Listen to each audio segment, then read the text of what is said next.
Daily Words of God. Mankind's various attitudes toward God.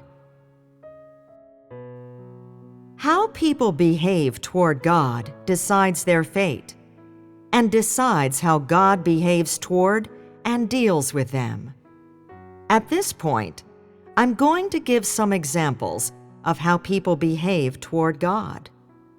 Let's hear something of whether the manners and attitudes with which they behave toward God are correct or not.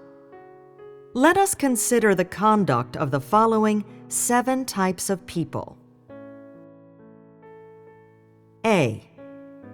There is one type of person whose attitude toward God is particularly absurd. They think God is like a bodhisattva, or holy being of human lore, and needs people to bow 3 times when they meet and light incense after they have eaten. And thus when, in their hearts, they are thankful to God for His grace and grateful to God, they often have such an impulse. They so wish that the God they believe in today can, like the holy being they yearn for in their hearts, accept the behavior toward Him in which they bow 3 times when they meet and light incense after eating. B.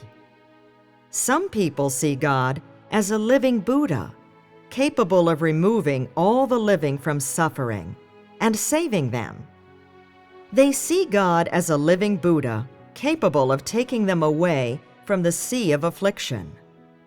These people's belief in God is the worship of God as a Buddha.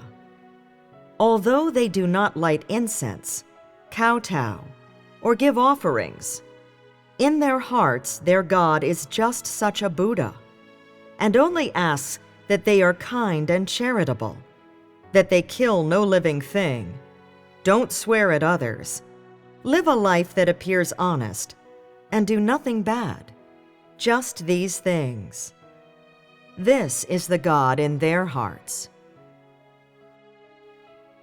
C. Some people worship God as someone great or famous. For example, by whatever means this great person likes to speak, with whatever intonation he speaks, what words and vocabulary he uses, his tone, his hand gestures, his opinions and actions, his bearing. They copy all of them. And these are things that they must come to fully engender in the course of their belief in God. D. Some people see God as a monarch. They feel He is above all else, and no one dares to offend Him, and if they do, they will be penalized. They worship such a monarch because monarchs hold a certain place in their hearts. The thoughts, manner, authority, and nature of the monarchs, even their interests and personal life, all become something these people must understand, issues and matters that they are concerned about, and so they worship God as a monarch. Such a form of belief is ridiculous. E.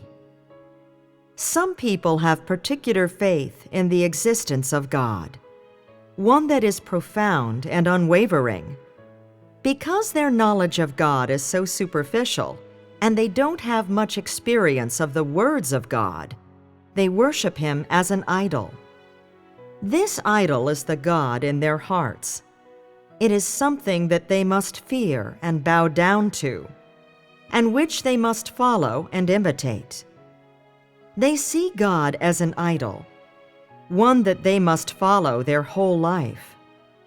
They copy the tone with which God speaks, and externally, they copy those whom God likes.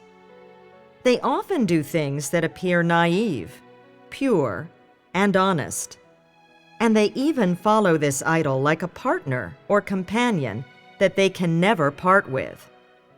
Such is their form of belief. F.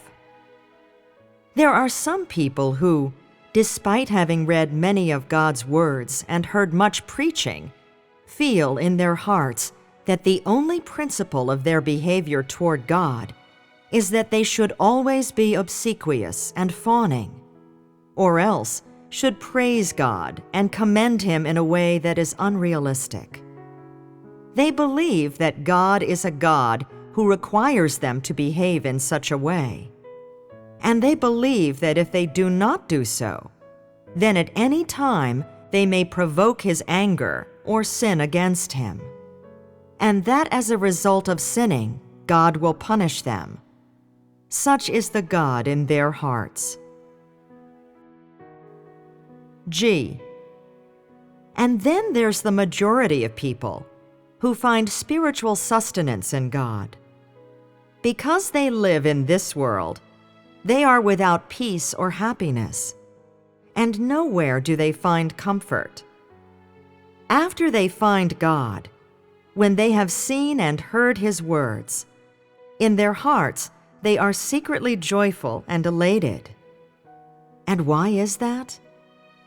They believe that they have finally found somewhere that will bring them happiness, that they have finally found a God who will give them spiritual sustenance. That is because, after they have accepted God and began following Him, they become happy. Their lives are fulfilled. They are no longer like the unbelievers who sleepwalk through life like animals, and they feel they have something to look forward to in life. Thus, they think that this God can satisfy their spiritual needs and bring great happiness in both mind and spirit. Without realizing it, they become unable to leave this God who gives them spiritual sustenance, who brings happiness to their spirit and whole family. They believe that the belief in God need do nothing more than bring them spiritual sustenance. Do the attitudes toward God of these various types of people exist among you? They do. If in their belief in God, someone's heart contains any of these attitudes, are they able to truly come before God? If someone has any of these attitudes in their heart, do they believe in God? Do they believe in the unique God Himself? Since you do not believe in the unique God Himself, who do you believe in? If what you believe in is not the unique God Himself, it is possible you believe in an idol, or a great man, or a bodhisattva, that you worship the Buddha in your heart. Moreover, it's possible that you believe in an ordinary person. In sum, because of people's various forms of belief and attitudes toward God, people place the God of their own cognition in their hearts. They impose their imagination upon God. They place their attitudes and imaginings about God side by side with the unique God Himself, and then they hold them up to be feted. What does it mean when people have such improper attitudes toward God? It means that they have rejected the true God Himself and worship a false God. And it means that at the same time as believing in God, they reject God and oppose Him, and that they deny the existence of the true God. If people keep holding on to such forms of belief, what will be the consequence for them? With such forms of belief, are they able to draw ever closer to fulfilling God's requirements? On the contrary, because of their conceptions and imaginings, these people will become ever further from God's way, for the direction they seek is the opposite of the direction God requires of them. Have you ever heard of the story, going south by driving the chariot north? This may well be a case of going south by driving the chariot north.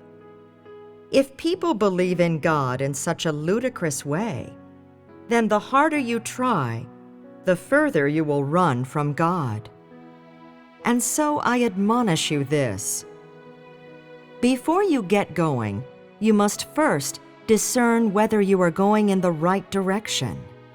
Be targeted in your efforts, and be sure to ask yourselves, is the God I believe in the ruler of all things? Is this God I believe in merely someone that gives me spiritual sustenance? Is he my idol? What does this God I believe in ask of me? Does God approve of everything I do? Is everything I do and pursue in the pursuit of knowing God? Is it in line with God's requirements of me?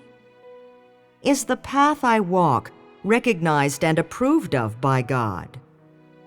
Is God satisfied with my faith? You should often and repeatedly ask yourselves these questions. If you wish to pursue the knowledge of God, then you must have a clear consciousness and clear objectives before you can satisfy God.